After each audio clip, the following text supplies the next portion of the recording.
Darkest day आहे आपला. त्या दिवशी पण बोललो. मला माहिती आहे तुम्हाला पण कुठेतरी वाटतंय आपल्या डोक्यात की हे आपलं लोकशाही कुठेतरी आपली हलते आहे. ह्या लोकांना सत्तेचा माज डोक्यात गेलाय आणि असा माज काय हे मला कळत नाहीये. शेवटी 29 ला आमच्या हातात असणार आहे तुम्हाला बसवायची तिकडे ताकद की नसणार आहे. ज्या लोकांनी तुम्हाला तिकडे बसवलंय त्यांची तुम्ही ही परिस्थिती केली आहे. काल मी सगळं संपूर्णपणे बघितलं. तुम्ही टिअर गॅस फेकताय लोकांवर, तुम्ही लाठीचार्ज करताय. मी दिल्लीचा एक व्हिडिओ बघितला. दिल्लीच्या एका काठीमध्ये तुम्ही खिळे घुसवले होते पोलिसांनी. मला माहित नाही तुमच्याकडे आलंय की नाही. तर खिळे घुसवले होते आणि त्याच्याने मारत होते लोकांना. हे दहशतवादी आहेत, हे आतंकवादी आहेत. नीटच्या पेपर लीकमुळे 20 मुला मुलींनी आत्महत्या केली आहे. त्याच्यासाठी हे सगळं चालू आहे. त्याला तुम्ही खिळे घुसवून लोकांना मारताय.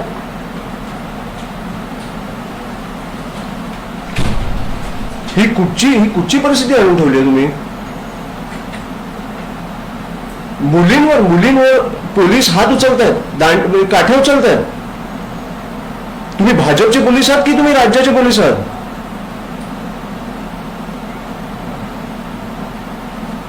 ज्या तुम्ही निवडणुकीला ज्या वेळेला तुम्हाला लाडकी बहीण सुचते ती गेली लाडकी बहीण फक्त तुम्हाला प्रश्न विचारला म्हणून. ही कुठची परिस्थिती आणली आपण. हे काय मला बघून भीती वाटली, राग वाटलं. मला काय मला बोलायचं कळत नाही. मुख्यमंत्री म्हणताय की या आंदोलनाला कोणताही फेस नाहीये, त्याच्यामुळे कोण बोललं. मुख्यमंत्री देवेंद्र फडणवीस म्हणतायत की त्या फेसलेस लोकांमुळे तुम्ही तिकडे बसलाय. त्या खुर्चीवर तुम्ही ह्या फेसलेस लोकांमुळे बसलाय हे विसरू नका तुम्ही. जसं तुम्हाला बसवू शकतात तसे उचलू पण शकतात. कुठे गेले तर भाजपचे प्रवक्ते कुठे गेले सगळे सकाळी बोलणारे. ह्या विषयावर बोलावंसं नाही वाटत ना. नीच राक्षसी प्रकारचं राजकारण चालू आहे. खूप भीषण चालू आहे हे आपलं. तुम्हाला माहिती आहे. तुम्ही आणि इन जनरल मला वाटतं की सगळे पक्ष सोडा, सगळे राजकारणी सोडा, पत्रकारांना जरी फ्री हँड मिळाला ना तुमच्या डोक्यातल्या गोष्टी दाखवायला, तुम्हाला जे पाहिजे ते दाखवायला, तरी तुम्ही त्याला घरी बसवा. हा मला माहिती आहे तुम्हाला फ्री हँड नाहीये, तुमच्यावर प्रेशर आहे हे मला माहिती आहे. पण हे खूप नीच प्रकारचं चालू आहे काहीतरी. एकंदर पाहायला गेलं सगळ्यात महत्वाचं की आंदोलन दिल्लीलाही सुरू आहे, मुंबईतही सुरू आहे. पण जिकडे आंदोलन करायला गेलं तिथंच लोकांना उचललं जात आहे. तर आंदोलन आपण सर्वसामान्य दिल्ली सगळं मी तुम्हाला विकृती सांगितली. मुलींचे कपडे फाडले, काठ्यांमध्ये खेळ ठोकून लोकांना मारले, टिअर गॅस फेकलाय. आणि हे पार्लमेंटच्या बाहेर जिकडे पंतप्रधान आत होते. मुंबईचं मला फक्त एवढंच बोलायचं, महाराष्ट्राचं एवढंच बोलायचं की पोलिसांनी कुठेतरी सहानुभूती दाखवावी. तुमच्यावर प्रेशर आहे मला माहिती आहे. पण तुम्ही जेव्हा आंदोलनास्थळी जाता तुम्हाला कळलं पाहिजे की तो आतंकवादी नाहीये. हा एका विषयासाठी भांडतोय. त्याला त्याच्याशी कसं वागलं पाहिजे, की कसं काय काय केलं पाहिजे. तुम्ही स्टुडंट्सला घाबरवताय. मी सरप्राईज्ड आहे. ज्या सरकारला लोकांनी एवढ्या प्रेमाने बसवलं, एवढं बहुमत दिलं, ते सरकार आज लोकांशी असं वागतंय. मीच हे आता मी तुम्हाला सांगतो, हे अख्ख्या देशभर पेटणार. हे शांत बसणार नाहीत लोक. सरकारमध्येच प्रतिनिधी म्हणतात, सदाभाऊ खोतांचं आजचं स्टेटमेंट आहे की आंदोलन करणारे काही दहशतवादी देखील होते. इतकंच नाही तर दहशतवादी होते. धर्मेंद्र प्रधान यांचा राजीनामा झाला नाही पाहिजे असं ते म्हणाले सदाभाऊ खोत. दहशतवाद्यांचं आंदोलन होतं. इंडी आघाडीच्या सहकार्याने हे दहशतवाद्यांचं आंदोलन इंडिया आघाडी देखील दहशतवाद्यांना सपोर्ट करते अशा अर्थाचं विधान आहे. हे सगळे दहशतवादी आहेत जे उतरले ते. मग तुम्ही चुका केल्यावर तुम्हाला प्रश्न विचारणारे सगळे दहशतवादी आहेत. मला हेच कळत नाही.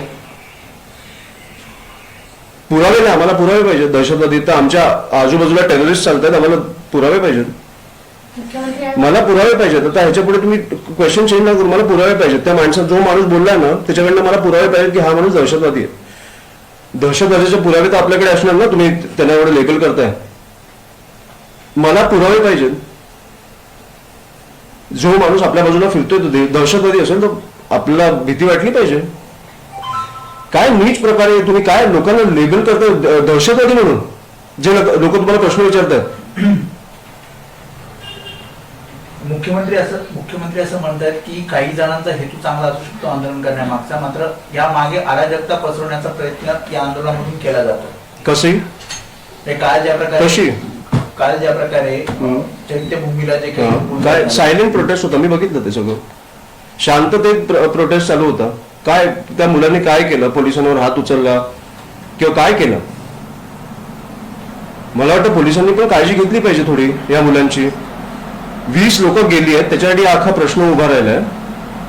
आणि आज हा नाही राहिला आणि ह्या माणसांनी राजीनामा नाही दिला तर अशाच निर्लज्जपणे सगळं कारभार चालू राहणार. एक एक्झाम्पल आपण सेट केलं पाहिजे. आणि मी खरंच सांगतो, भाजप जे करते आज त्यांनी हे भोगायला पण तेच असणार, कारण कधीतरी ते विरोधी पक्षात असणार. खूप चुकीचा पायंडा पाडलाय. सर गेल्या 11 वर्षात आपण जर बघितलं तर मोठमोठाली अनेक आंदोलन झाली. दिल्लीच्या जंतर झाली, दिल्लीच्या वेशीवरती शेतकऱ्यांना रोखलं गेलं, त्यांच्यावर देखील जी कालची परिस्थिती होती आपण ती बघितली. कारण तीच परिस्थिती त्यावेळी देखील शेतकऱ्यांच्या बाबतीत होती. नेमकं हे सगळं होत असताना यांना निवडून तरी देतो कोण आणि येत्या काळात मतदारांना काय आवाहन कराल? नाही, येत्या काळात आता मला 3 वर्षात काय परिस्थिती असेल मला माहित नाही. हे काहीतरी क्रिएट करते. पण माझं फक्त एवढंच म्हणणं आहे की भरकटू नका. हे विषय लक्षात ठेवा. ते 4 वर्ष तुमची मारतात आणि 1 वर्ष तुमच्या प्रेमात असतात. खरे दहशतवादी ही सरकार आहे. आणि हे आता देशभर पेटणार, एवढंच मी तुम्हाला सांगतो. धन्यवाद. रविवारच्या आंदोलनामध्ये म्हणजे आता ठाकरे बंधूंवर काही आंदोलन होणार का? रविवारच्या जे आंदोलन